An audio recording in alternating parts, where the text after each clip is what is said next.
Archers, attack! Keep firing! Let none escape! Another down! Do not relent! Coming to you live from the laggy streets of Valdraken, I'm Slidewhistle. 'Tis I, Immunization, the vampire in Dragonland. And I'm Aaron, Fire Mage Extraordinaire and Horde Punching Bag, and I'm not on the laggy streets because I gotta keep redoing my advanced races. Gotta get better than bronze. People will make fun of me. Oh shit, wait, so, okay, this is interesting. So you're doing the races. They gave me new races, and I'm like, no, sorry, I already did that. I'm doing other things now. Well, yeah, I just did all the advanced courses, and then the guy doesn't care about like how good you do, which is bronze, because I don't have a fully upgraded dragon, so it's like, yeah, you're barely finishing. And then he didn't, well, actually, no, I was about to say he didn't give me anything, but he did give me exclusive shoulder T-Mog. Okay, so question, Aaron. Is advanced what they start giving you after you do the full lap of all the quests and all the zones? Yes, you do advanced where you have to do them again, but now you have to do them a lot quicker, and they throw shit in your way. Like, it's like, oh no, there's arcane orbs, or like, oh no, this dragon's practicing breathing fire. Make sure you don't hit it. And it's like you're riding the Iron Dragon at Cedar Point. Yeah. You got water coming at you. You know the sheer amount of times I did these advanced races just to check what the line at the dragster was. Nothing, by the way, because it's broken it's down. gone. It's discontinued. But yeah, I got it. Weirdly, it gives you exclusive shoulder T-Mog. So it's worth it. Is it like cool race car bed shoulders? Oh like God, the I ones so wish I fast? did. Was like, well, it's got to be at least flaming to reference the fact that like my bed's cool. It's got flames, but it's just spiky, and mine was like red and yellow, and I'm like, that's neat. That's good for a fire mage. So that's interesting. That's the first thing that we're talking about here, dragon riding. I still stand by it being a really cool part of this expansion, but again, okay, obviously, we'll start at the beginning here. This whole episode is going to be spoilers for the storyline, I assume, or anything about Dragonflight. So maybe with that as you will, listeners. Maybe by next week we'll be in the clear and everyone will be at a general consensus. But yeah, we're probably going to spoil each other and you, maybe. So, Aaron already kind of started about this. Let's bring back, like, an old school DNR segment here and just say, what have we been doing in WoW? Because I feel like it's the most relevant now than ever. Ooh, I heard some spiders crawl across the screen when you use the phrase, what did you do in WoW? It's been 12 ever. So, I guess I'll go first here. Something that I've been doing is I'm still overwhelmed with professions, but I've been trying to get them going. So I've chose some like specializations for tailoring and enchanting on my priest. I don't really know what I'm doing still. And I don't know if you guys have had this happen too. Like whenever I look up some guides, even guides and people talking about it, like profession masters online are like, we don't really know. Yeah, they're just as confused as everybody else. One of the guys was literally just like, no, you want to hit 56 first, and then once you do that, you're basically on your own, so good luck. And I'm like, oh, what am I supposed to do now? I did see a method, the raiding group, which I know they're raiders, not exactly professioners, but they made a meme about, like, the most galaxy brain you can be as someone who understands professions. I'm like, but you guys are the professionals. You guys are the ones who should know how it's going. Does anyone know? I also don't know if this is a thing that like they just weren't really paying attention to it on alpha and beta, and like because I feel like normally in the past they just had these guides like out and ready like for launch. I will say I'm really tired of people constantly shitting on crafted gear like they have been, because they're so used to these things being the same professions. I can't tell you the amount of people in the guild, people in other discords, who are just like, the crafted gear is not going to be very good when start doing mythic pluses. And I'm like, buddy, we can upgrade them, and it's better than no gear at all to start with. Like, just fucking put it on, you chump. They have a whole page of greens looking at you, and it's like, actually, I don't want that, because when I do mythic pluses in a month, I might get better. Also, a lot of the reagents that we have all just been accumulating, like, this is what they're for. Like, is there a use for any of these primal essences other than this? Okay, yes. I was just gonna say, if you are, I think alchemists need primal chaos to make something. Yes, I think to make the big flask pot. assumedly. I am defo not there, but I've seen some recipes and they've referenced them. And I can't speak for other professions, but this is mainly like, I feel like it's mainly a crafting thing.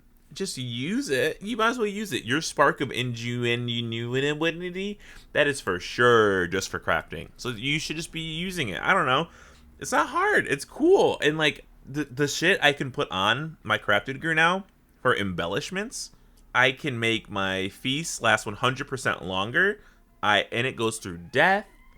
Oh, the police are here. Uh-oh, we got someone who understands professions. You broke the law. Everyone's supposed to be running around with their heads chopped off. One of them can give me 200 mastery. I don't know what the other ones do, but like, I don't know. They're cool. Come on, guys, craft something. Come on. Also, I don't know if this is just me or if you guys also have been this way, but for some reason this expansion, and I was not like this in past expansions. Going into the past expansions, I like did a bunch of research beforehand. I was like on top of my game. I'm like, every day I need to do this. Every week I need to do this. And now it's just like I'm in the zones and I'm like, what the fuck is this event? I'm like, what is the fuck is a super rare? Also, I just want to say it's stupid that everyone's calling them super rares. Like, where did that come from? They're just rares, right? Yes, they're just rares. Now, they're calling them super rares because they can drop gear that can scale with your eye level. So the idea is, now that you've done your Mythic Zeros, you go out and you kill these super rares. And I think you can kill them once per day. I don't think you're loot locked per week. I think you're loot locked per day. If you're even loot locked at all. Are you loot locked at all? I haven't done super rares in my WoW time. I've been ignoring them. I'm like, I don't have time to do Pokemon crystal battles, whatever those sound like. I am over here skinning beasts and doing my stuff. Is this in an attempt to have these rares matter in like a month when we out? Because I remember that was the big thing for like previous expansions. Like it was like, this week you have the chance to go kill Gore-Tusk, and it's like, I don't care. I leveled out of Gore-Tusk stuff after like 1 week in Nathria, but now Gore-Tusk will drop things that will always be applicable for me. That's a good point. Like, how high will these scale? Because as Slide was saying, apparently these things scale based on your eye level. So will they always scale based on our eye level? There's probably an upper limit, I'd have to imagine, of like 390 something. That's just me guessing, only because I feel like they can't keep scaling forever. Otherwise, people would keep killing them each day like they're doing now. Right. Okay. But yeah, super rares is something I have not really been paying attention to. Maybe I should for some gear, since I've done like 2 rounds of Mythic Zeros on both my characters now, which we can talk about the dungeons too in a bit. But so like I did 2 world tours on both of my characters, so I've been in these dungeons a lot.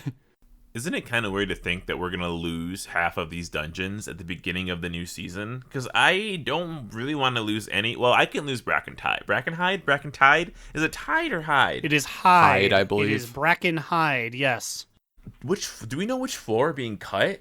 We do, but like earlier yesterday on a Discord call when we were running Dungeon Slidewhistle, somebody was going to tell him what floor we're going to make the cut, and he's like, no, don't tell me. I need it to be a surprise. Because I wanted to live react on my podcast as Immune looks it up, because I'm actually really curious now. Because there definitely are some, and it's only been out for like a week or like 2 weeks, and then I've only been doing dungeons for 1 week, but it's like there's definitely some where I'm like, yeah, I'm good. I can let this one go. So let me think. I think I would really I want to keep Onaran Plains. I never want to lose that one. And I think I want to keep... I want to keep Algathere Academy because it's so goofy. Mm-hmm. Also, I feel like we only kind of jokingly said that it was like a Hogwarts reference just on the fact that it's an academy and it vaguely had like the colors on their banners. But it's 100% just a Hogwarts reference, isn't it? Like the whole thing, I think, is just Hogwarts through and Hogwarts through and through. Yeah, I mean, magical school is just like its own generic thing, but there definitely is like a Quidditch pitch, a fish fash, I believe is the name of their fictional sport. But there's a fish fash pitch where you throw balls into big hoops, and that is 100 just a Quidditch thing. Okay, so that was so funny. So we were in a call. Like it was me, Aaron, Immune, Vegemite, our Australian Paladin tank, and I believe it was probably a Hoy healing. It was right? a Hoy, yes. And Aaron, you did a funny voice, and we're like, we're going to the pitch, and I'm like, is he making fun of Vegemite? No, I did. I was doing it, and then I had to double down because like. So I think Immune was also like, oh, we're going to the pitch. And I was like, oh, no, this is just Vegemite's actual culture. Like, I can say silly Billy things, and he's like, I don't get what's funny. So then that's why I was like, oh, it's called the pitch. I said it in the call. It's called the pitch. I thought you were just saying that. And I'm like, now it all makes sense. Because legitimately, like, when you go up to that boss, which is a giant bird, which also, I believe... This is also furthermore a Hogwarts reference because it's like a raven. Thing? It's like a raven claw. claw. Never mind. Like, and then because like the two team colors are red and blue. So I'm like, is this just are we like literally invading like a Gryffindor versus Ravenclaw match? Chuggy alerts out. Ooh. Sorry. When J.K. Rowling came out as a big meanie, I flushed all my information away. I'm no jerk. Oh no. I will fully be chuggy about Harry Potter. That shit. I don't. How did that evil woman make such good wizard stories? Fuck her. I'll never understand how somebody like that can exist. Like she made an entire mystical universe where like there are like mystical beings and beasts and people who can like literally change their appearance, but she can't understand that like how gender is only a social construct. Anyways, where were we? So the 4 that are making the cut in Season 1 of these current Dragonflight dungeons are Algathir Academy. Yes! The Ruby Life Pools. Okay. The Azure Vault. And the Nakud Offensive. That's fine. There's only one there that I dislike. Also, thank goodness, that's really going to color my opinion of Halls, knowing that, like, in 3 months from now, you're fucking dead. I hate you. Dude, that's gonna. I know, man. Also, wait. So, what are the 4 new ones? Or wait, the 4 old new ones? Because I also, please don't be Court of Stars. Please don't be Court of Stars. Well, it is Court of Stars. That's one of them. And also, I think the reason why Halls of Infusion isn't here is because there's also Halls of Valor from Legion. I'm really glad we're avoiding the double halls because we had a double something in Shadowlands, didn't we? We had double temples. Was it 2 temples? We had 2 something, and I'm like, we can't do this, guys. We gotta make sure that we pick the names better for these ones. So maybe that's what they were thinking of here. And then our Draenor representative here is the Shadow Moon Burial Grounds, which I'm cool with. Yeah, I don't dislike that one. Hell yeah! Except that's gonna suck on like a tyrannical 20 dying to like the ghost wall coming at you. All of these are going to suck on tyrannical 20s. And then to round us out with a mop dungeon, we get the Temple of the Jade Serpent. Damn, these are really... And I don't know if someone was like, dungeons are too long. I feel like they picked a lot of ones that are just like, go, go, go. Like, you can get them done instantly. Yeah, that kind of is the vibe of those ones. Well, other than Quarter Stars. That one you're going to be in for like an hour and a half. But I mean, like, you have both Ruby Life Pools and you have Temple of the Jade Serpent. Those are both ones where it's like, blink and you'll miss it. So I guess should we talk about like these 4 right now? We could. I mean, I don't care. I'm willing to start with Nakud Offensive. I don't like it. It's funny that Myth in our guild, he's like, I don't bother with learning how they pronounce it. He's like, I'm calling it the Naked Offensive. Yeah, so that's what I've been calling it. I've been calling it the Naked Offensive too. I like the Naked Offensive. I thought the bosses are piss easy. I like that I can dragonfly and show off my ugly mount. I also like I think the pack density of the mobs is perfect for my feral druid. It's like just enough mobs where I can like absolutely demolish them and feel good about myself. Also, the music's great. Aaron, you hate the music? You hate the drums in there? The big thing is, and I know this will improve as I do more mythics with like the guildies or people know. This first part, we're getting a lot of people, at least I am, who don't know what to do. I had people who didn't know you're supposed to dragon ride. They're like, this takes forever to get here on a horse. And I'm like, you're not supposed to be on a horse. Or they don't know how the first boss works, so they'll fire the bullet. And I'm like, you fucked us. You fucked us. Okay, ooh. And then the first boss is hard. And then even worse, a big mechanic is all the big dudes in like 3 different zones have fears. And I'm like, please, there's 2 of them. We need to interrupt these. I'll interrupt one. And then everyone will sit on their thumbs and wait as the other guy screams at us. And then we run clear into another dungeon because we keep getting chain feared.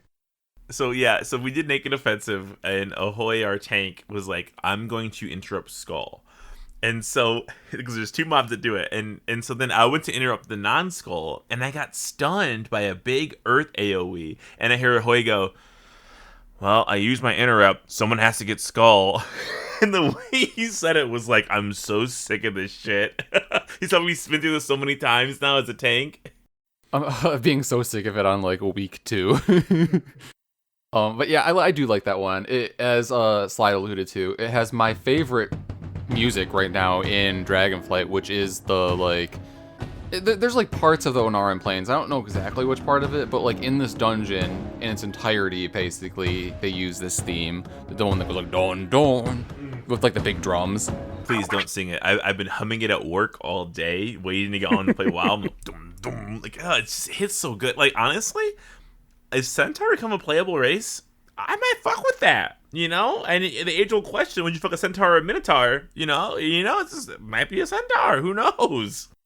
And, okay, I know I'm just going to completely derail us here. I mean, like, it is in the theme of that, like, now we were talking about the Onaran Plains. Well, I will say, we currently are in what we did in WoW. I was about to say, we are in a folder, in a folder, in a folder at the moment. Honestly, like, so we have been so excited to record, like, all day, like, all week. I've been like, I can't wait to record. Like, it's just, like, I have so many thoughts that are just pouring out of my brain right now. And I've not been this excited to, I mean, okay, I'm always excited to record with you guys. It is fun every week. But like now that we like have a shit ton of new content, I'm just like even more so excited because I'm so excited to talk about like this new content is what I meant. Immune said it's 208 episodes. I mailed it in more than you might expect. Also, tell you what, I'm gonna throw a lifeline here. What I did in WoW, the majority of it is running dungeons with pugs and friends in our guild.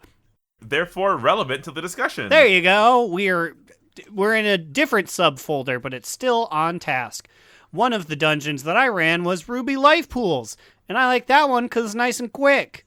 So that's the one that is just basically 1-for-1 in the Alexstrasza area where they have like all of the eggs that are being hatched in like their hatchery or whatever it is, yep, right? You go up, you go into the central chamber where you shot little plants with your whelp friend, go around the big cool ring, and then to like the area where you start the dragon riding races. It is all of like a quarter mile of content. Is Ruby Life Pools the one that has the tree boss at the beginning that everybody hates for some reason? No, it has a frost woman. Not the frost woman from the Azure Vaults, but a different frost night elf. And then there's a fire tauren. And then there's a night elf that rides a dragon. Fire Tauren. Okay, wow, that's a very Kalimdor dungeon if you think about it. Tauren, night elf. What's the first one? What race is she? She's either a night elf or she might be a Draenei, which is still Kalimdor. Still Kalimdor. Wow, the Primalist. Oh my god, I have so many thoughts in my head. But okay, so and then like those are the 3 main bosses. But something that I've noticed on my runs in the Ruby Life Pool so far is that after you defeat the first boss and then you ride up onto the upper level, you have to like basically make a full circle and clear around the circle before you fight the big Tauren fire dude.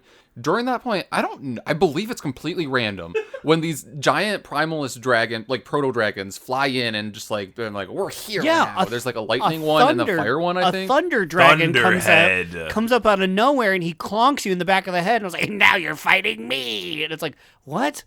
And I don't believe that you can trigger it. I think it's just random. Yeah, he pats around the circle. I think he flies. So that's funny because you're naming all the bosses in this dungeon, and I only name one, and it's Thunderhead. That's his name. It's Thunderhead. And he has 219k health or something, and he has the most amazing scales for me whenever I skin him every single time. So I love fighting Thunderhead. I want 2 Thunderheads at once. And you said boss. He's not actually a boss. Well, he kills us about the same time as a regular boss, so maybe he is a boss. It's boss time. Busto? With Thunderhead. The other one has a name, but I haven't committed the fire. The fire one feels a lot weaker than Thunderhead, I feel like. And Thunderhead has this like giant ass frontal too, and most of the time we don't even realize that he's like.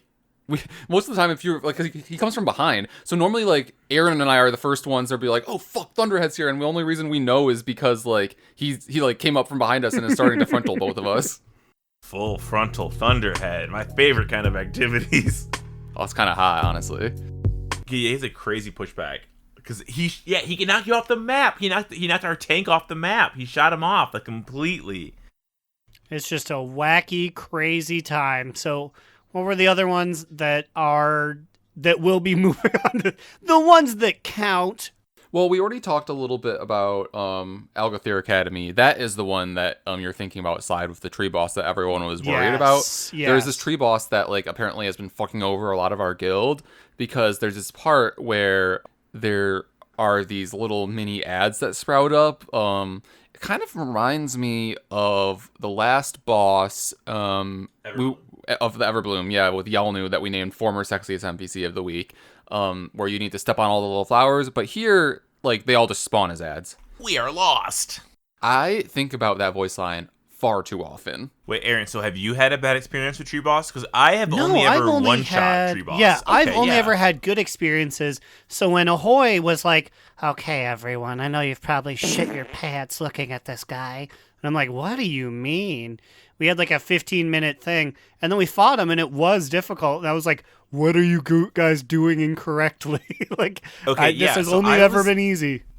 I was trying to figure that out too, because I think Vegemet, our tank, he was like over explaining it, and I was like, what's going on? I'm like, is every fight gonna be like this? But then I remembered last week when I ran that dungeon for the first time, one of our healers, Cadman, whispered me and was like, are you about to fight the tree boss? And he wasn't even in the dungeon with us. And I'm like, yeah, I think so. And he was like, warning, it hurts. You have to do.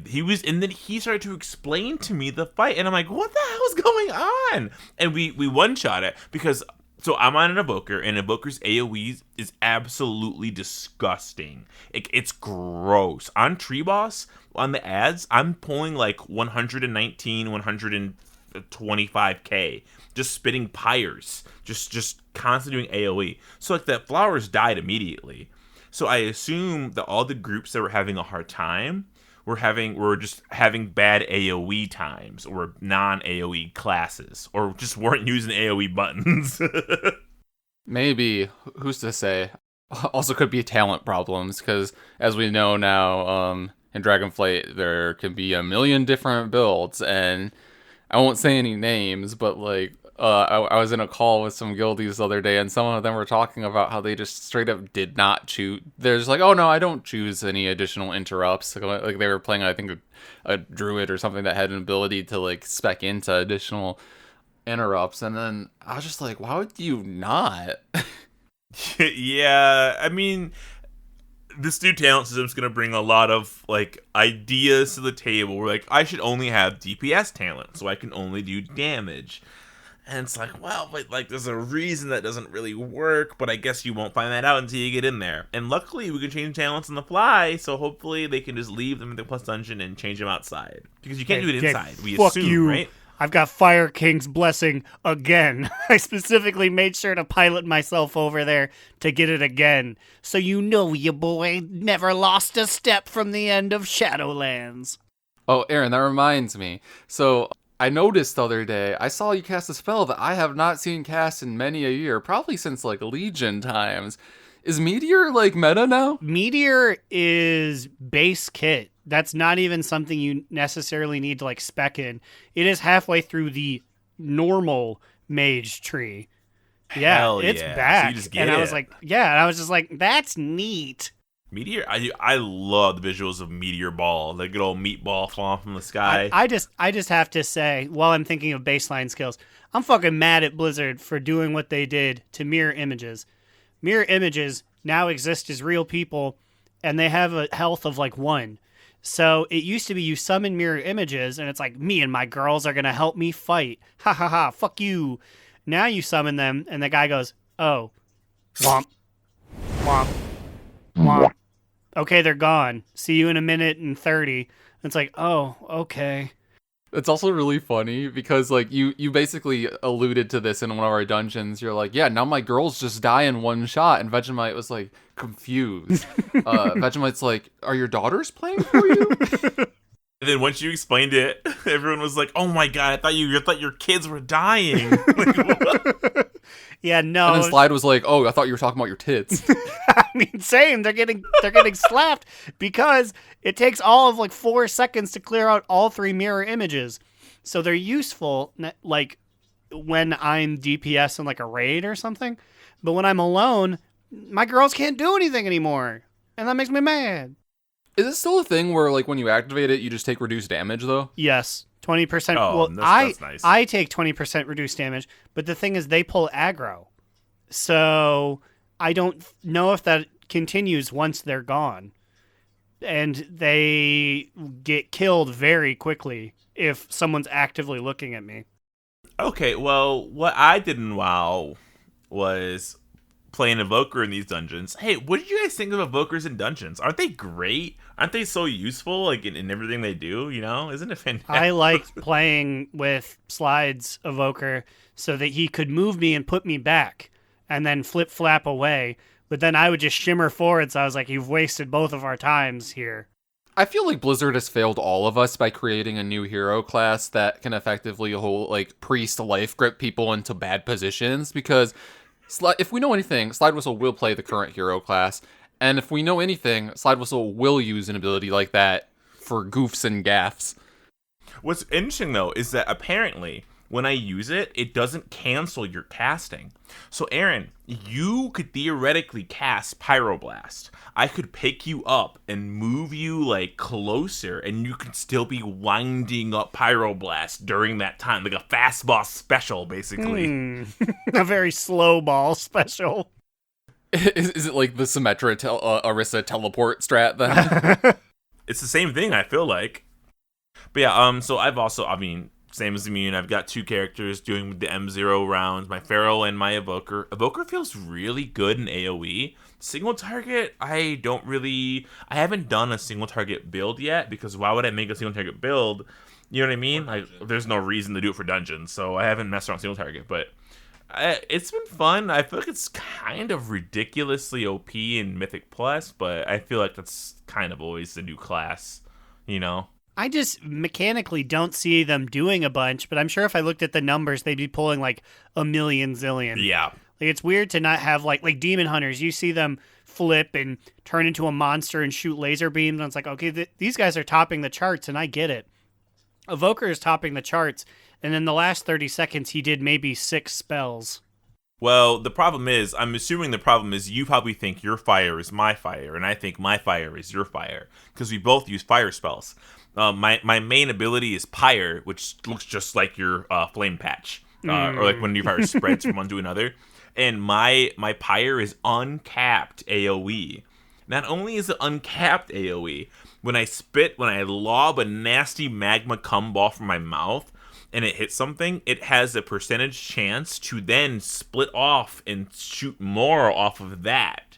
So if I am using that on a huge group, each person has a chance of spreading an additional fireball from them to another person, and so on and so forth. So you're telling me that the magma cum balls from your mouth are spreading? Exactly. That's exactly what I'm saying. It's been fun, but but what I landed in Valdrakken, and I had a good look around this city, and I was like, what on earth do I do next? I had choice paralysis, I think Smarf called it in our Discord, which you can join it. At donotrelent.com. Oh, that is that one. Okay, well, the thing is, I got an email about that website being renewed, so it confused me. And in 4 days, by the way, it'd be renewed. Oh boy, time to pony up the $18 to keep it going for a whole nother year. But yes, Veldraken, I want to talk about it. I guess just to preface this conversation, besides the fact that it's laggy as all fuck, which we can also talk about why, Blizzard posted an article about, like, why things are not acting as they intended. But before we get to that, I just want to say, Veldraken, guys, I think it might be in contention for my favorite city in World of Warcraft. I don't like it. That shit's real fucking small. Even to the point that I was like, okay, time to get to Veldraken. And I pulled up my map and I saw that it had like zoomed in. And I was like, oh, this is the city? It feels like one big tower and then a bunch of little tents. I was like, this is not much. No, see, Val, that's exactly. Now, I think this is a problem with the map, not with the city. There is so much more to Veldraken than like what the map shows you. There's areas of the map where it looks like nothing is there, and there's like a billion things there. Some quests do not show up until you are like standing on top of them. So you have to get real close to the thing, and it's such a dense vertical city. Almost every city in this game, in this expansion, I feel like is built like High Mountain. Super, super, super tall, and lots of things like in the middle. But because dragon flying, you can get everywhere. I was picking up quests that I did not even know existed last week because it's so fucking like sprawling, basically. And basically what I want to say about like why I like it is I feel like there are some cities or like main hubs that we've had where I'm like, this does not even feel like a city. Our main hub last expansion was Oribos, and I'm like, there's not even a single building here. It's just one open place, and I didn't really like that about a main hub. It's literally like Oribos is built like a flea market. If you think about it, it's built like a flea market. Legitimately, I mean, a little less crowded than a flea market. So there's a giant open space in the middle, and that wouldn't be there in a flea market. But yeah, Veldraken. So yes, it feels lived in. There are buildings, there are houses, but like, so my main contention here is my top two cities right now are Veldraken and Borealis. Borealis is more so a traditional city. It literally is a harbor city that you might see in the real world. And that is so cool, and it feels expansive and huge, which love it. Veldraken feels like a Lord of the Rings elf city to me. And I agree with you 100%. I think Veldraken is a fantastic city. I think the lag has now stopped. I think they have fixed the problem, so now I can live in there and be okay. But everything just feels so well done, and like there's so much little bits of dialogue on NPCs spread out throughout the city that just like give you like lore information about the city. Like it feels like I will never be able to explore every inch of the city, despite the fact that I have infinite time to do so. It's so dense, I think is the word I'm looking for. And I know we've already talked about this, like I believe in our Discord and on Guild and with some other people. I feel like it's making the rounds of everyone finding out about this, but you guys know about the Secret Inn, right? I only know based on the context of you guys being like, I was at the Secret Inn and someone was fist fighting a piece of salami, and I was just like, I have not seen this thing. I'm sure I will eventually, but for now, I am a child being told stories. Honestly, I don't know if you would, though. So, like, to be able to see that, you would have to already been exploring. And it's in the very back of the inn, of the main inn in Veldraken, the Roasted Ram, I think it's called. In the back is a statue, and it would be like you have to get super close to it. I was telling Immune, go to the statue, and he went by the statue, and the statue didn't activate. And I was like, well, do I say get closer? That's weird. You have to be real close. Yeah, so the thing is, like, if you're, like, medium close to it, you can kind of tell that something's off about the statue, because I think it, like, glows, or it looks like you can interact with it. So then if you get, like, super close to it, it has some kind of text to it where it's, like, it says something about, like, this statue requires your respect, or something like that. So then I was like, what does that mean? So then I bowed before it, I believe. And then when you do that, then the statue teleports you to a secret back room of the inn, which is a whole nother secret inn. Yeah, there's like an innkeeper back there, and I guess there's like, I don't know if it's hourly or there's timed events that just occur there that you can just see. It's kind of like a Brawlers Guild, and I'm really, really, really hoping that they decide to make that the Brawlers Guild. I think it's too small to do that for the new expansion, but when I walked in there, Reno Jackson was fist fighting a Murloc, and there was a commentator commentating like it was a boxing match. Oh, and Reno, those are right. and he throws a left, and then like I think the Murloc beat him, and he goes, "The Murloc is the winner!" And like people like cheered, Ooh, confetti was no. sprayed up. Reno Jackson got Sengened over there. Dude, he got fucked in that fight. The judges couldn't give it to him. Listen, he's over enough with the crowd. Sometimes you just got to do the job, you know. But like, and then when I was in there, it was not that. It was a rave dance party with like they had a giant dance floor in the middle instead of like sumo. You had a boxing ring. And the dancers look like Medivh's party girls from Karazhan is what they look like. I'm like, are those Medivh's party girls in there? What are they doing in here? They know where a good party is. I was about to say, they've come to party. Medivh is being a loser now, and also is a ghost, so they're like, we gotta move on. We gotta bring the party somewhere else. I guess while we're talking about the inn, did you guys see that there was also a quest that was like a sneaky note on the counter of the inn? Yes. No, you're spoiling things. Ah! No, I did not see that, but Well, tell me about this epically, it sounds like not epic quest. I love this. Okay, so Aaron didn't see it. I saw the note and I said, "Ooh, that's gonna be a fantastic quest thread to come back to when I have more time." And I'm like, I'm keeping my eye on you, note. And then he told me what the fucking quest was, and I'm like, are you shitting me? So, like, the thing is, too, I also saw it. I actually even opened it, but I didn't accept it because, like, it seemed like it would be a fun quest because it was like, we need your help, champion. And then it was like, oh, okay, this is a note that, like, they want an adventurer's help with. But then we got pulled into a group where we were doing dungeons, and I was like, I'll come back to this later.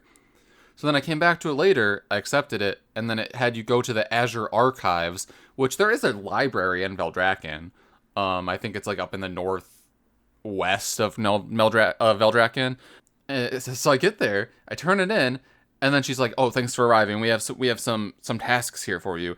And this is just where they give you your weekly quests for the week. So like this week it was 2 quests that were like, do this dungeon, and then we give you like a bunch of rep and some rewards. Oh, interesting. I've been to the library and they just gave it to me. So I guess I didn't do the lead-in. Yeah, I think the note in the inn was just like to be in a prominent place, so that I was like, go to this place so that you know that this is the place to go to get your weekly quests.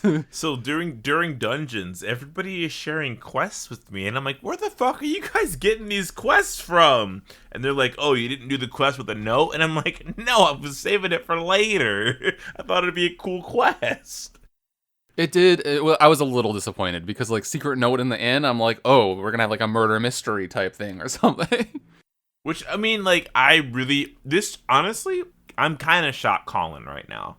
I know at the beginning of every expansion, everyone's really excited. This really does feel like a third era of World of Warcraft. Just something about it feels different. The professions are getting, like, a big, big effect on them. The story, the quests and the story just feel so much more human and fleshed out, and like characters that I had quests with like a random side quest come back later into the story. Like I'm doing a lot of Azure Span quests, and I'm working with this Tuskar, and he has like almost like an A-team force of people. Where it's like a Tuskar, what are the people that are bears called? The bear folk. Furbolgs? Furbolgs, yep. There's a Tuskar, a Furbolg, and just like 3 other different like characters, people, and they're just like, yeah, we love each other and we're a team. And I was doing a random side quest, and then they came in and were like, your tribe was dead, we will take you into our tribe, and we're gonna find you a new place, and they're gonna move them into Veldraken. And I'm like, well, this is like, there's never been such consistency and like carry through that I've noticed in this story before. I'm glad we're talking about side quests because like that has been one of my main things that I've been doing. Mainly because my quest log on my priest got full. I'm like, okay, Blizzard, why is this still a thing? Petition to just remove the quest log cap, please. Like, it's obviously not big enough. I went into this expansion with 0 quests. I just casually tried to pick up some as I was going. You know, the main campaign took me out of the different zones. And then, like, when I got into the last zone, I had to, like, abandon some of my early zone side quests. I'm like, I don't want to have to abandon them. That feels bad. Like, they should definitely fix that. Anyways. Have you guys been fucking around with the Obsidian Sanctum? once. There's like 28 quests in there in like the little area, and I'm just like, this is too much. And I guess some of them are weekly quests, but I'm just like, I'm feeling congested. Yeah, okay, let me help you out. The weekly quest with that area is collect 30 kill a bunch of mobs, join a group, kill all the mobs outside the area, loot them. You make, I think, 30 keys to turn into Wrathion. Now, I say Wrathion, but you have an option. Are you guys aware that people are actually getting behind Sibelian? There's apparently a heated debate on the internet over who should have it, who should be the leader of the Dragonflight. And I'm like, why is this even a debate? It's Wrathion. And then I realized the Horde are pissed because they hate Wrathion, because Wrathion has only worked to use them against us to kill them. So they're all the Horde are backing Sibelian in this. That's actually kind of funny because like so Wrathion has he just been more prominent to us because he's like effectively besties with the King of Stormwind? Yes, I believe we've seen him in more cutscenes. I do not believe the Horde got the infamous Anduin punches Wrathion scene. Yeah. No, they didn't. And then like on Reddit, so there was a thread, Sibelian or Wrathion, who do you pick? And like the third or second comment was like, why do people actually want Wrathion to be the ruler of the Black Dragonflight? Sibelian is A, more experienced, and B, he knows what he's doing. And the response was, Wrathion is a fucking rat, but he's our fucking rat. And I'm like, let's go, baby. The rats don't run the city, we do. But I'm so sorry, Immune. I had to shout about the subquests at Obsidian Sanctum, but you were talking about the fact that they're just giving us so many side quests, too many. Yes. Oh, anyways, but I also let's just lean into this side tangent about the Obsidian Sanctum. I've done it once. I missed it the first week because I was overwhelmed with everything. There's just so much to do. Is that whole area there, the Waking Shores, like air quotes weekly thing, or does the Dragon Expedition over there also have a weekly thing? I think they do too. I think there's just a lot of stuff. I'm wobbling around on training wheels still when it comes to like weekly quests, but I think they also have a gauntlet you need to run in order to get, like, you need to take pictures and do rock climbing and look at plants. Yeah, I'm pretty sure that they have something, but again, I also don't know because if there's one person I'm ignoring, it's the group that just wants to adventure and rock climb. I'll get to you guys later. Nothing is dire with you guys, whatever. But you prioritize the Tuskar, who are like, if we die, we die. We don't go on adventures and we make soup. Brackenhide Hollow is interfering directly in the Tuskar affairs, killing mothers and separating families. And their solution, their solution is to be like, namaste. It's all good. That's what you think. The A-team is going to save the day, I'm telling you. Also, while we're talking about Rowie, like, is he the one that had that side quest where, like, he tries to, like, kill a fucking Yeti? Yeah, and that's the nicest Yeti ever. Okay, also, is Rowie, the little baby Tuskar, going to be a baddie later? Or is he going to be like a... Okay, so he was like, thanks for teaching me how to be strong. One day, I'm going to be as strong as you. I'll show you. And I'm like, can you imagine Rowie? if in like 10.3 he gets Primalist corrupted? I'm strong. You know, he did say, like, at the end, he's like, someday I'll be big enough and strong enough to defeat you, adventurer. And, like, yeah, you said, like, is he gonna be a baddie? And, like, you know what? Like, Jade Cardell, she has been cycling out some of her baddies, so maybe in a little bit, like, he'll show up there. He's gonna join the baddie squad. The baddies is the name, right? I don't really fucking know. I'm just trying here. The baddies. But that quest is awesome. And then I'm like, when am I going to see this little fucker next? Because, like, so I have been prioritizing all of my things on the Tuskar. And I'm only, like, Renown 10. Renown 9. Like, I'm like, this bar moves so slow. People were like, remove the rep grind. Motherfuckers, they got you guys. They didn't remove anything. Because you need 2,500... rep points to get one renown. It's so steep. Like, you can farm it once you hit level 10, but good fucking luck getting there with the Iskara. The Iskara Tuscara. But Slide said this earlier, and I can't unhear it. He said to me, the baby Tuskar, or the young Tuskar, they sound like Jimmy fucking Neutron. It's gotta be her. I do believe Debbie Derryberry is one of the voice actors in World of Warcraft. Let me pull up my handy dandy notebook here and check. It has to be. I would 100% without a shadow of a doubt know that's her. Because I'm like, she is just doing a Jimmy Neutron voice. And I'm like, that's Jimmy. Like, literally, I clicked on one time and then it went, woohoo, and I'm like, you literally just need to add a brain blast after that. Brain blast! Nope, shut the fuck up. Literally, the first thing when I went to her IMDb, World of Warcraft Dragonflight. That is actually James Isaac Neutron! She's in there, baby. I'm gonna fuck Cindy. Why did Rowie say that? I'm gonna get my first pube. And then I'm gonna really give it to Libby too.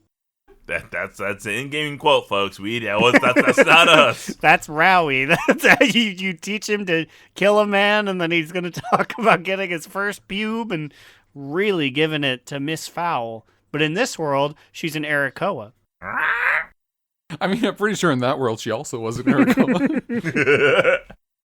Speaking of birds, I like a particular bird. And someone that he knows. Raphia?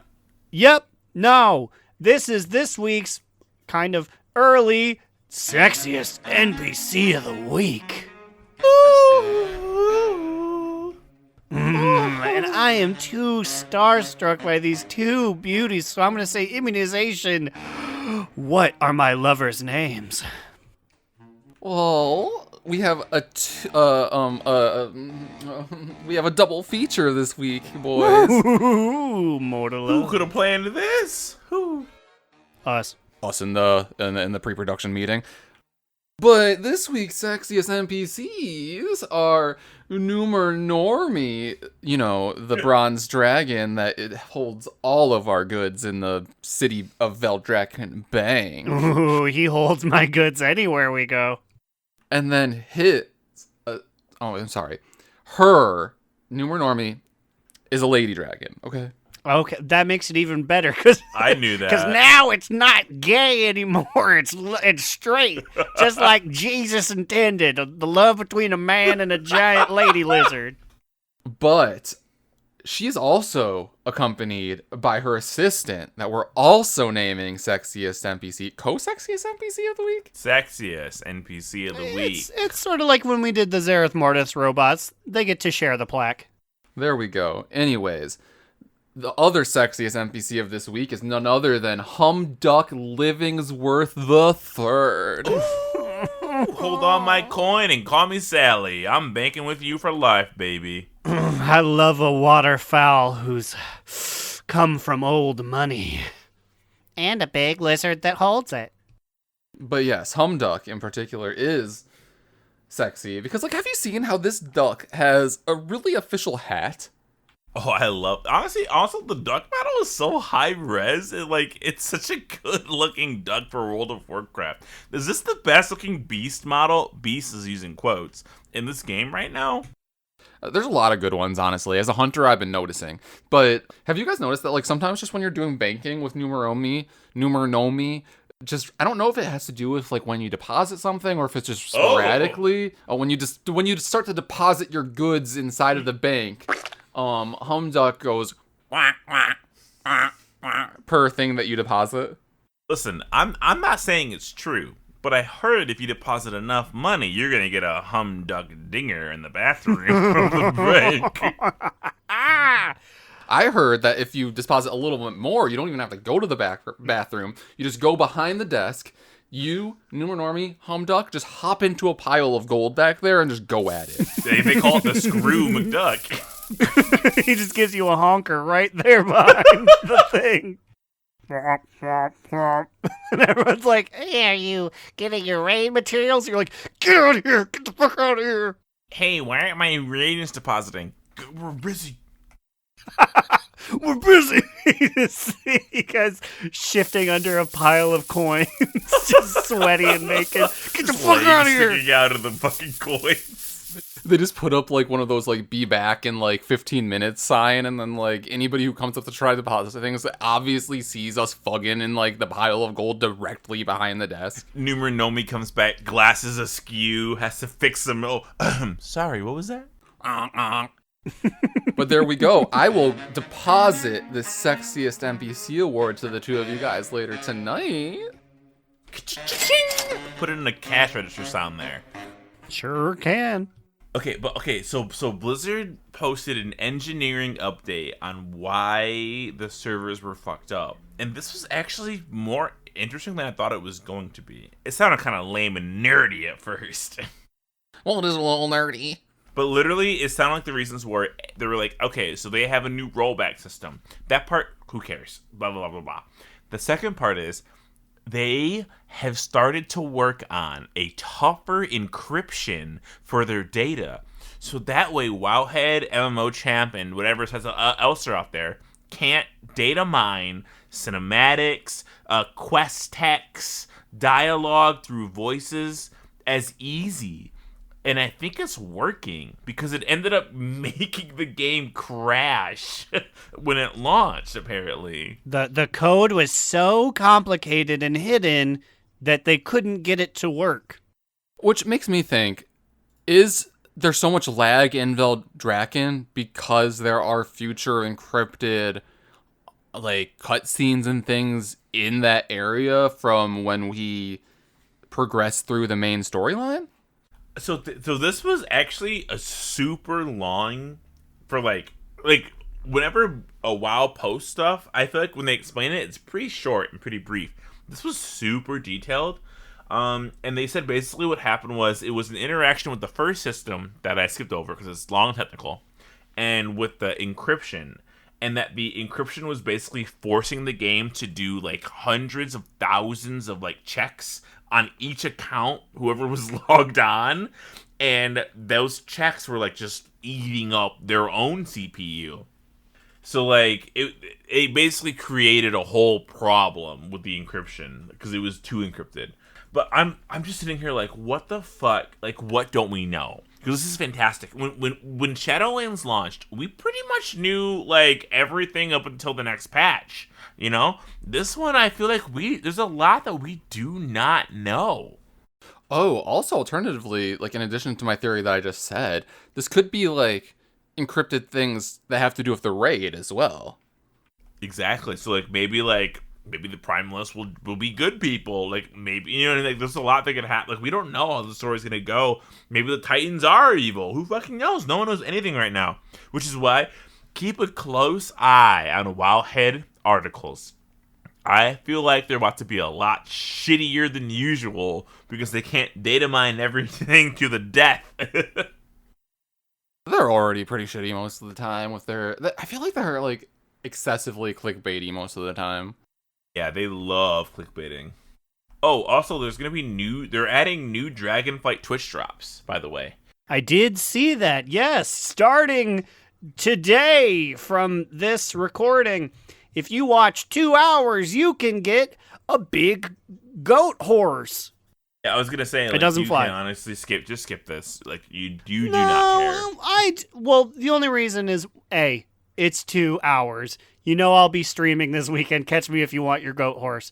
B, it's one more towards getting like the otter or whatever you need. I'll do it. It's not that big of a time sink. This thing can fly. Actually, I'm pretty sure that it it's called the Swift Wind Steed. You don't think that thing can fly? Hey, that thing can fly.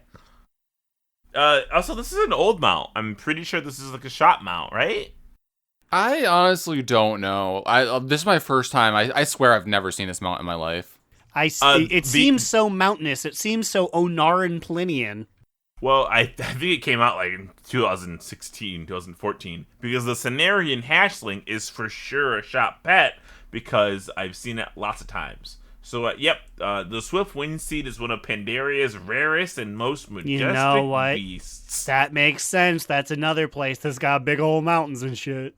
Unlike the mounts from World of Warcraft trading card game, this mount was directly purchasable from... Is this the first viable mount in the game? Oh, it was the 4th mount to be offered in this way, but was retired from the shop when they were like, we're retiring the mount things in 2019. So I do indeed own this mount, I believe. So who fucking cares? I do, because I want to get close to not the otter, but the thing before. Some kind of bird. Yup. Okay, so it was a part of the See You Later bundle on December 20th, 2018. And then it said the mount is available at a discounted price. The mount is no longer available for purchase as it entered hibernation in the Blizzard archive, so they could give it away as a Twitch flop. Wow. Breaking news. We have a Brackenhide Hollow Nerf just in time for it not to be in the rotation. What the part? Fear. And the I mean, fear. okay, I was going to say, and maybe I'm a huge Brackenhide apologist because I do love myself some gnolls. I was like, what's been difficult for people? But the fears. The Hideous Cackle is horrendous. My problem with Hideous Cackle is the gnolls that cast it are the same exact size as the other 85 gnolls around them. So, like, yes, can you see a cast bar? Sure. Good luck fucking clicking on it in time or tabbing to it. Hideous Cackle has been nerfed from 7 seconds to 4 seconds. I wish it was 3, but I'll take 4, baby. So that's the fear. Also, the cast time of them went from 2.5 seconds to 3.5 seconds, so you have longer to interrupt it as well. Thank God. Thank God. That was it. That was posted 10 minutes ago. We are on the cutting edge, baby. I just like that every boss in it has a very stupid name. Especially the one that's 3 of them all at once. Like, it's me, Hack Stink. It's me, Fart Gut. And it's me, Smelly Breath. And I'm like, ha ha ha. Breath. And then I just feels like you go back to Tuscara, Iskara, and they're like, we're being oppressed by the gnolls. And I was like, you mean by Fart Shoe? Your Fart civilization, Shoe. your civilization's being held hostage by Fart Shoe? Also, I want to say, now that I've actually gone into the dungeons and seen Treemouth, I completely stand by this nomination of Treemouth as a sexiest NPC. Very attractive. That's a man with smooth bark and a big head that I can fill with goobert. So, to round us off before the end of the episode here, I realized that we talked about a lot of the storyline last week, but we did not talk about what is the zone called? Thaldraszus? Yes. Thaldraszus. Thaldratheth. The vast majority of it Thaldratheris. is taken up by Valdrakken, the big city. But the part there it isn't is the Bronze Dragonflight Shrine. Yeah, and the whole quest that you go with through Nosdormu and Chromie and a few other recruits. What is the Tauren's name again? I forget. Like, It's there's like a Tauren dragon. Antitinitis or something, because they call him Dante. Oh, yeah. Odontonormus or something Yeah, like it's that. something like that. I don't do dragon names. His name is Dante when he's a man. Gotcha. Same, though. Yeah, so basically, you quest with them, and effectively, Chromie and, there is some... Why am I blanking on what they're called? The bad bronze dragons. There is a member of the Infinite Dragonflight, Eternatus, and our gang is imprisoning her, apparently. That seemed like, not to be like, it seemed like a man, but seemed a very masculine voice, but apparently it was a lady. And they were imprisoning her and being like, she cannot be let loose to do the Infinite Dragon plan. Yeah, and basically the storyline leads to like Chromie and Eternus like fighting and like tumbling through timelines and different alternate timelines, and we have to chase through them to try to stabilize them during their fight. And we briefly talked about this, I believe, a long time ago on the podcast when it was like even more so spoiler worthy, about how some of the zones that we have to go through, I believe the first one is just like if the Primalists won. Yes. It's kind just, of whatever. It's just the Dragon Isles in turmoil. Which, like, that one was whatever. But, like, the next one after that was Asmerloth, which is, like, if Azeroth evolved and Murlocs were the primary race instead of, like, anything else. Yeah, we So there was a had bunch of, my like- man Varialock, and we had Thrall and they could vaguely do, like, the lines in Murgle. Like, it's like, Fergal the Allergance. Which I just think is so cool because, like, you're fighting, like, basically at ICC, right? Yes, And and it's you like- are fighting Death Gurmal.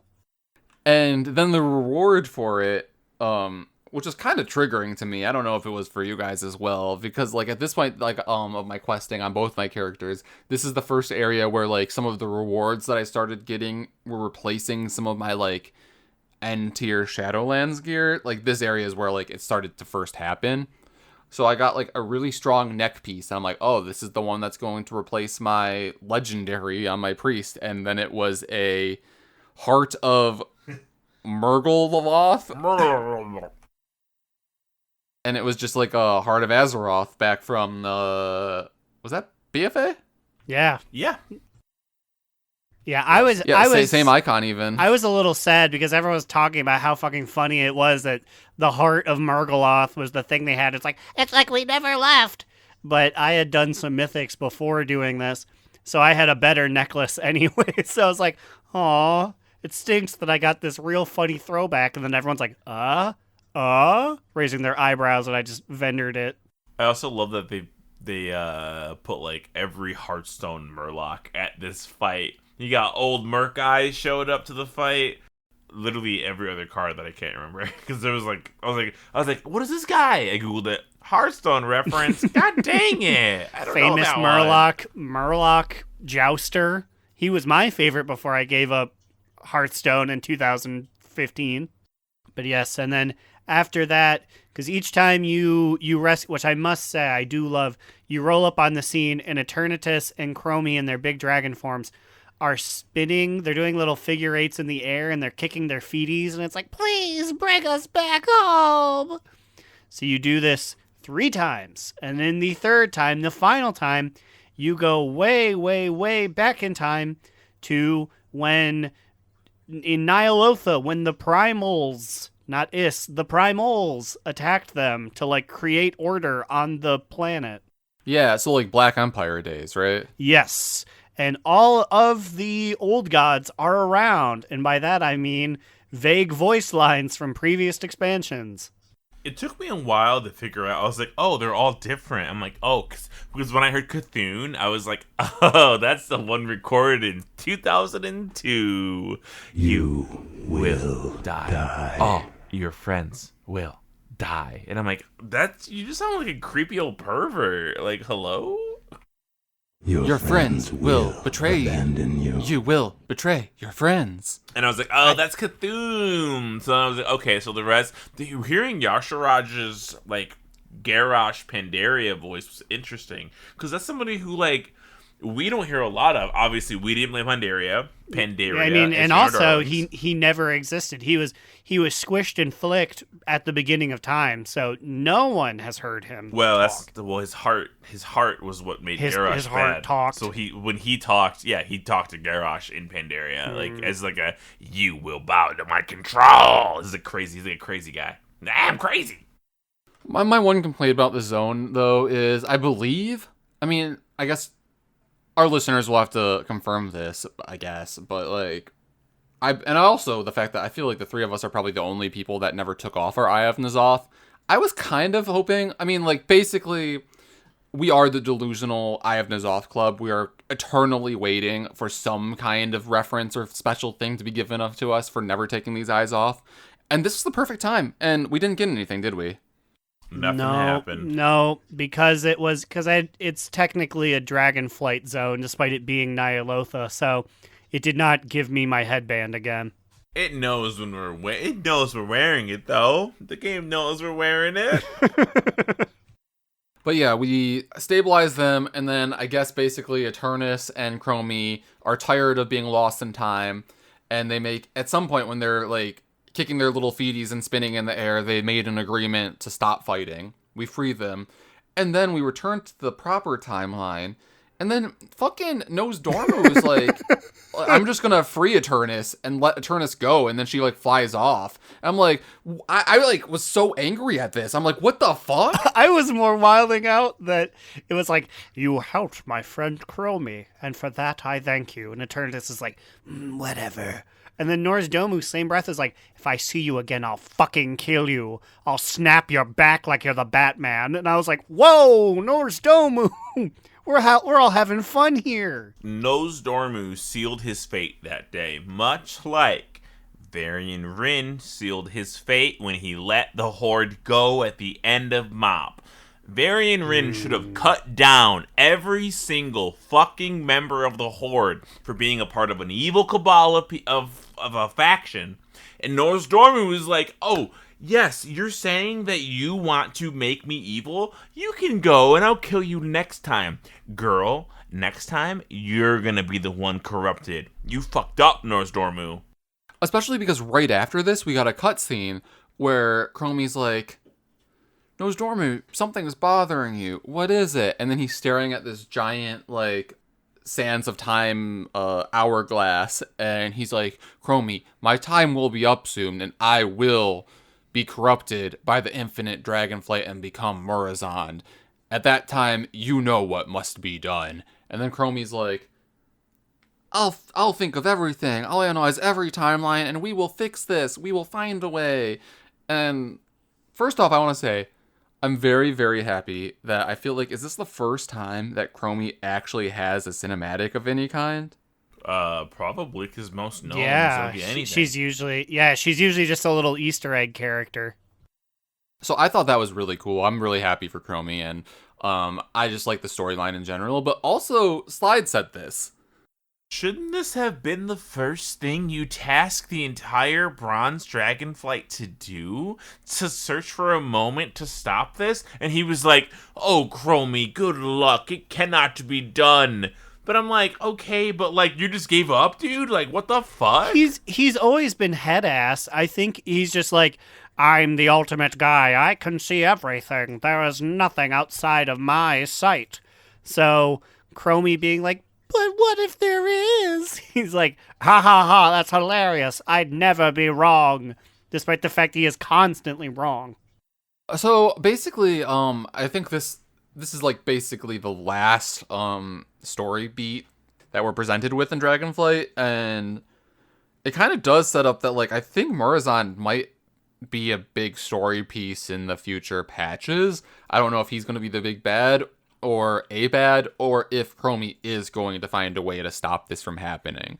But like, either way, I think it's going to be prevalent in the next patches. Sounds like Eternus is going to come back. Is going to be like, hey, this is where they live because they showed me their house and I let them go and then they freed me. And Chromie will be like, no, Eternus, why would you do this? We were friends. And it's like, you guys literally can control time and space. You can see this coming a mile away, and you're closing your eyes and are like, Herschel Walker's gonna win. We can't stop this. What? Go back in time and kill him. What do you mean? It's too late. Dr. Mehmet Oz is going to take it. I've seen him. Have you seen the other guy? He looks like Uncle Munster. I've seen so many timelines and future possibilities that I did not realize that in the present, a runoff could be the answer. Like, I guess I will give them this. I can kind of see it. They can see tons of possibilities. Someone's probably like, no matter what I do, it won't change it. If I kill Eternus, it won't matter. If I kill them or not, it won't matter. I'd rather not kill and have my guilty conscience, blah, blah, blah, blah, blah. Some dragon horse-ass bullshit. Some old dragon shit. I mean, still, like, if somebody, like, literally came to my face and said, like, ooh, I'm going to turn you into an evil version of yourself to control all of time, I would feel no guilt killing them, you know? Anyways, after that, I believe the end of the storyline officially is all of the Oath Stones have been rectified, and then we go back up to the Dragon Council, and there's one last thing that needs to be done. I don't even And the fucking last thing that needs to be remember. done, which like Yeah. basically like it stops here, but Alexstrasza is like, next the Mother Stone needs to be rectified, which It's is the like, Mother Stone. I don't remember this thing. I just remember them being like, "Yo, go talk to Tears Nightlight down there." basically Alexstrasza said, as the mother of the dragons, or like the leader of the dragonflights, there is an additional specific. Fucking boo. She would, because there wasn't enough drama behind her stone. So she's like, there's the super mega rare mommy stone, and everyone's like, ugh. And then Yeah, she's like, we gotta that's why it's taking reactivate. this little. We have to reactivate the Dami Mommy Stone next, and then it just like stopped. It was like we were trying to prepare to like do that one, and that's where I think that ended. It's like, okay, where's the mommy stone? I'll touch it.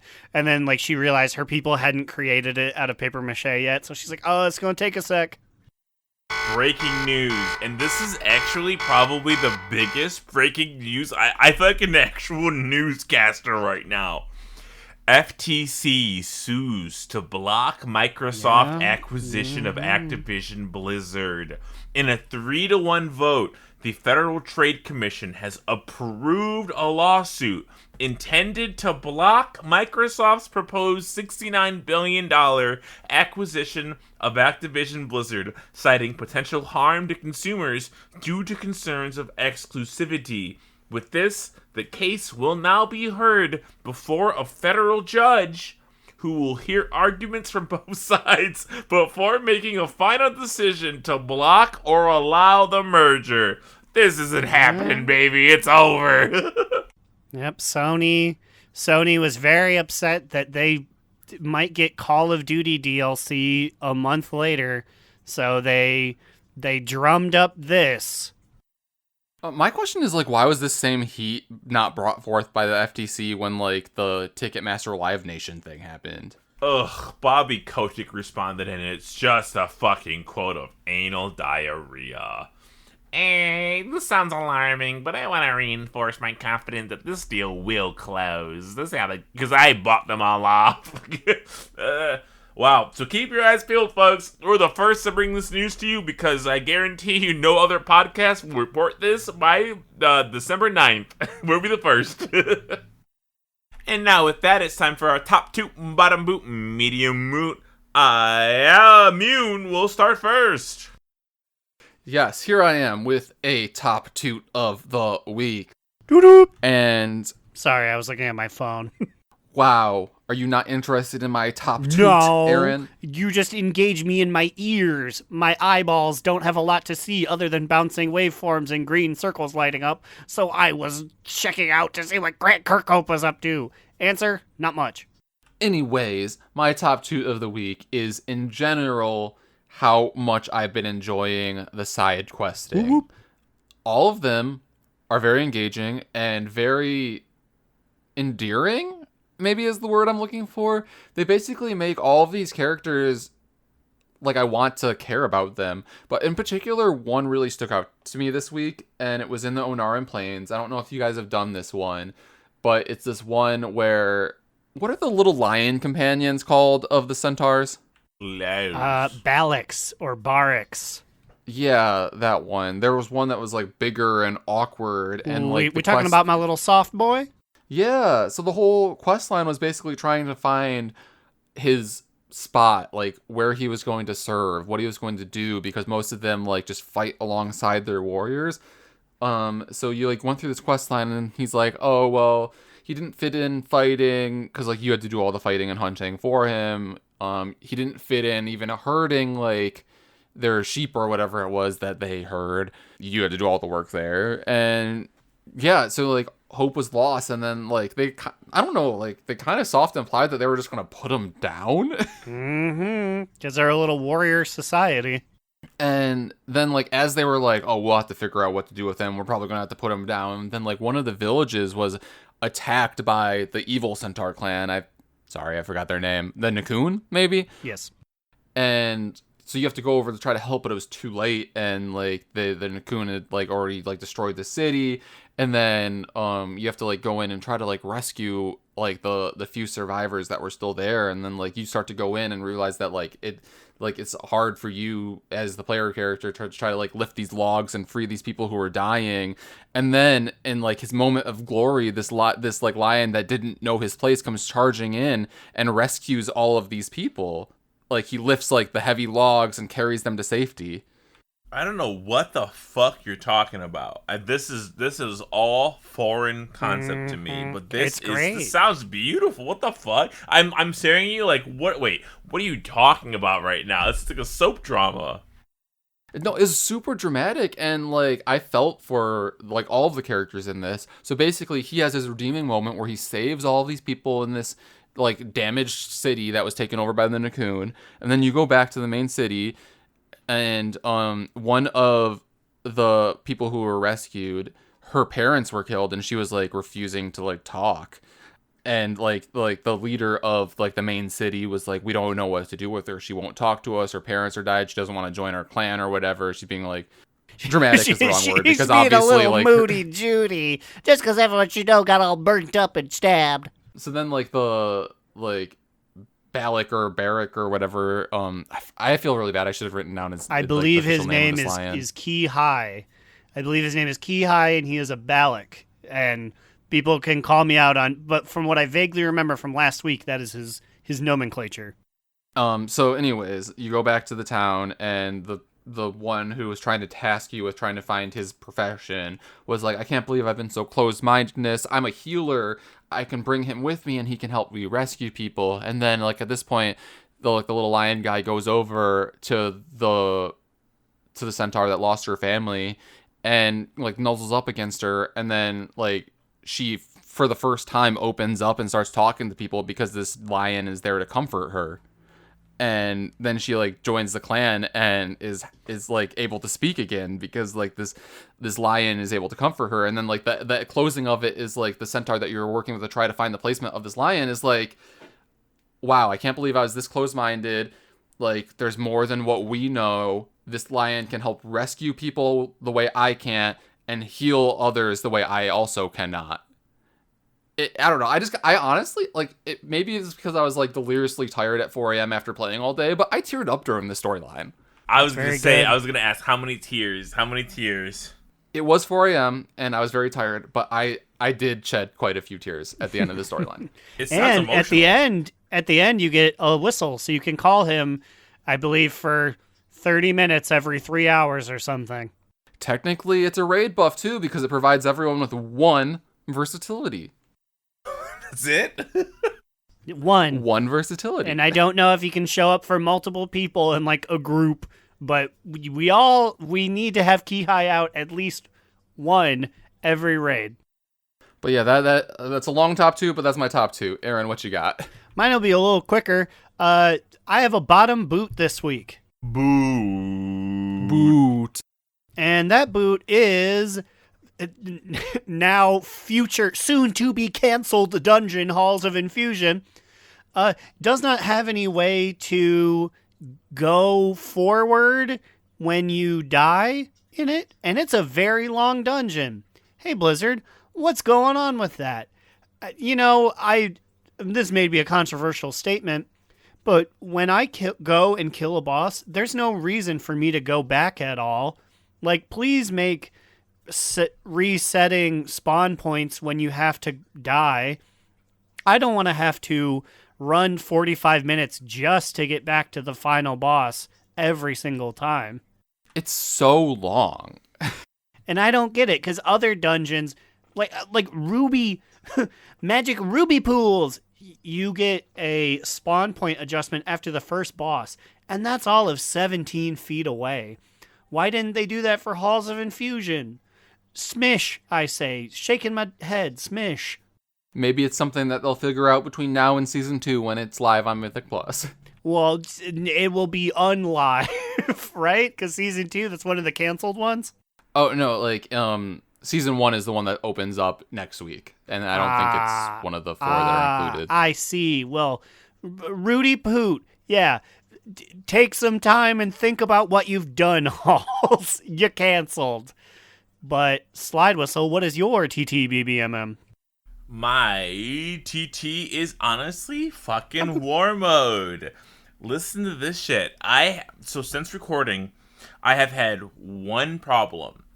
Still, we are still looking at each other like, hey, if you don't fight me, I don't fight you. I've only generally gotten into fights at world PvP quests that give bloody tokens, or just like around quests that are like, I know this one's gonna be a problem. I know it is, and I'm gonna go there anyway and hope it's not. And then I get there, and what is it? It's a fucking war. But it's a war that I love so much. I also want to bring up that I feel like there is an official counter now in Dragonflight of times that Slidewhistle has lost in a duel to a Shadow Priest. And I believe you are now 0-2? I am 0-2. Again, it's the gear thing where I picked on somebody who I'm like, you have low gear. I hit them, boom, their gear spikes. Their health spikes to like 410k, 390k, around that area. Yes. And I'm like, holy shit, I only have 198k. And then I was like, oh my god, PvP gear is so easy to buy. I went out, I got all of the war mode gear. I have a full 6-set war mode quest set, which means that when I'm in the world, all of my PvP gear scales to 410, which was not set on the gear. It says scales in arenas and battlegrounds. It says nothing about war mode. Why the fuck doesn't it say war mode on the tooltip? I don't know. I mean, I guess honestly, they probably forget that war mode's a thing. They probably do.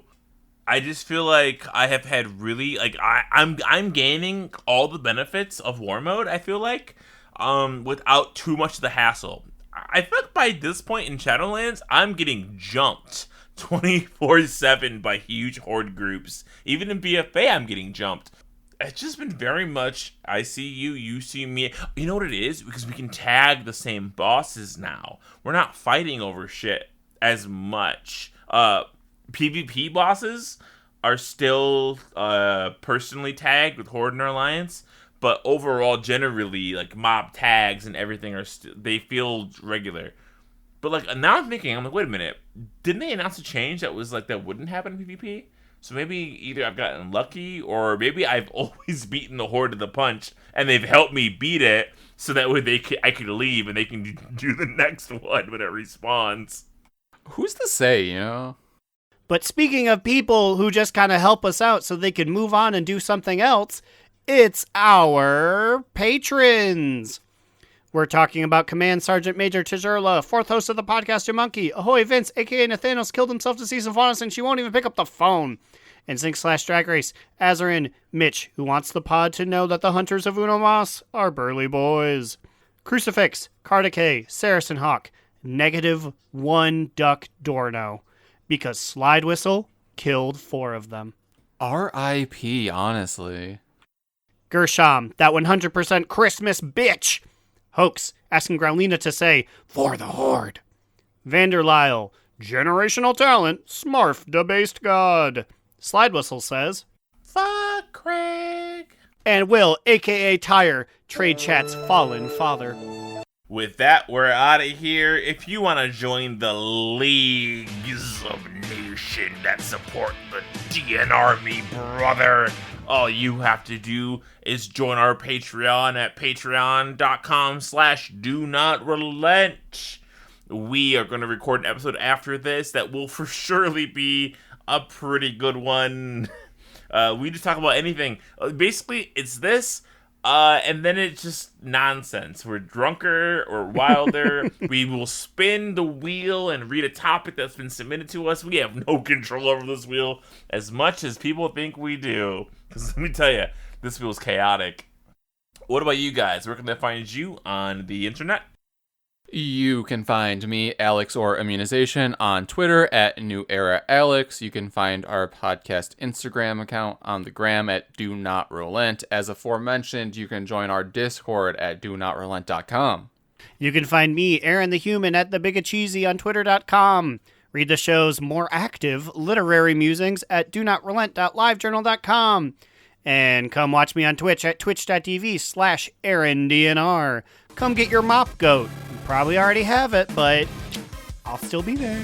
That's the sound goat makes. What? All right, well, we'll see you guys next week. Hopefully. Who knows? We can all fucking explode! And remember, Another down!